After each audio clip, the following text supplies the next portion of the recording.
আমাদের ম্যানেজ ভোটের প্রধানমন্ত্রী কেন তার প্রথম রাষ্ট্রীয় সফর ভারতে হবে বলে অলরেডি ঘোষণা দিয়েছেন?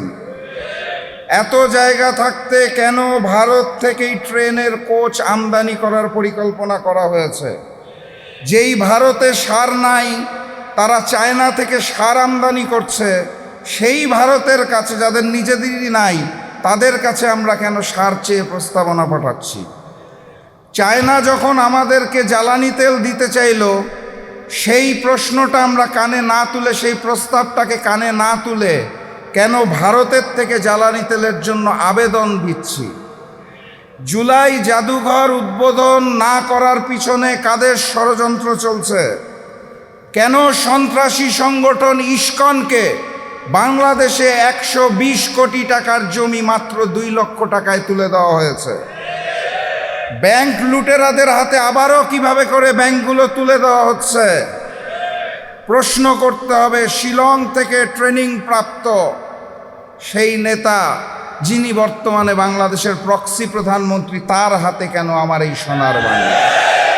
সংগ্রামী সাথী এবং বন্ধুগণ, আমরা আকাশে ওই ঘুড়িটাকে দেখতে পারি, ঘুড়ির সাথে যেই সুতাটা থাকে তার কিছু অংশ দেখতে পারি, কিছু অংশ পারি না। সেই সুতার মধ্যে থাকে ডিপ স্টেট, সরকার, কমিশন, প্রশাসন, মিডিয়া। কিছু কিছু অংশ দৃশ্যমান হয়, কিছু কিছু হয় না। এই ঘুড়ি আর সুতার পিছনে যেই নাটাই থাকে, সেই নাটাইটাকে আমরা দেখতে পারি না। বাস্তবতা এটাই, ক্ষমতার পালা বদলে ওই নাটাইটা এই মুহূর্তে আবারও ভারতের হাতে চলে গিয়েছে। এখন প্রশ্ন করতে পারেন, ভারত কেন গণভোটকে মানতে চাইছে না?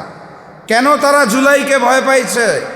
কারণ খুব সাধারণ। অগাস্ট মাসের 5 তারিখে শুধুমাত্র ফ্যাসিস্ট শেখ হাসিনা এবং আওয়ামী লীগের পতন হয়নি, সেদিন ভারতীয় আধিপত্যবাদও বাংলার জমিন থেকে পরাজিত হয়েছিল।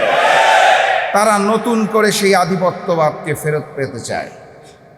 আমার 2 ছোট ছোট সন্তান আছে, তারা যখন দুনিয়াতে আসে এবং বড় হওয়া শুরু করে, আমি তাদের শিক্ষা দিতাম। যখন পড়াতাম আমার মনে আছে, আমি বলতাম A for Apple, B for ball. Hindustan, Bharat আমাদের শিখাতে চায় A for Awami League, B for BNP. ভারতের পরিকল্পনায় আওয়ামী লীগের অসমাপ্ত কাজকে পূরণ করার জন্য যেই বিএনপি দায়িত্ব গ্রহণ করেছে, সেই বিএনপি এবং ভারতের আধিপত্যবাদকে আমরা মেনে নেব না ইনশাআল্লাহ। কথাবার্তা পরিষ্কার। 1 জুলাই গিয়েছে, আরেক জুলাই আসবে। এক গণ অভ্যুত্থান গিয়েছে, আগামী গণ অভ্যুত্থান আসতে যাচ্ছে।